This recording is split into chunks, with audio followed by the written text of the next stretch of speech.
நீ நல்ல பொண்ணு அப்படி இப்படி கேள்விப்படக்கூடாது. சங்கீதாவுக்கு அட்வைஸ் பண்ண விஜய். விஜய் தன்னோட நடிப்பு பயணத்த நிறுத்திட்டு அரசியலுக்கு வந்திருக்காரு.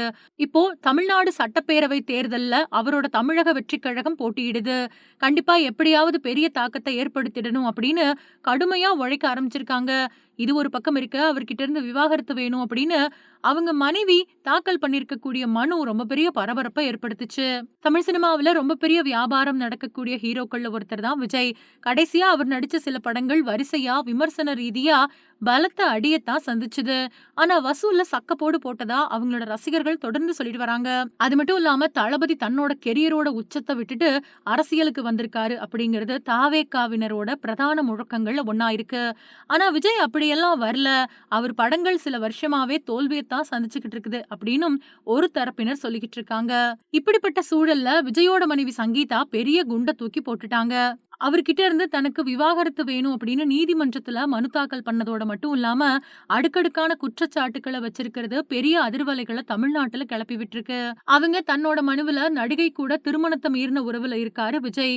எவ்வளவோ நான் சொல்லி பார்த்தோம், அவரு இறக்கமே இல்லாம அந்த உறவை தொடர்ந்துகிட்டே இருந்தாரு. அதனாலதான் எனக்கு விவாகரத்து வேணும். இந்த வழக்கு செலவுகளை விஜய் ஏற்க உத்தரவிடணும். இந்த வழக்கோட இறுதி தீர்ப்பு வர்ற வரைக்கும் நான் நீலாங்கரை வீட்லயே தங்க அனுமதி கொடுத்து உத்தரவு பிறப்பிக்கணும். விஜயோட வருமானத்துக்கு ஏத்த மாதிரி எனக்கு நிரந்தரமான ஜீவனாம்சம் வழங்கணும் அப்படிங்கிற மாதிரியான பல விஷயங்களை குறிப்பிட்டிருக்காங்க.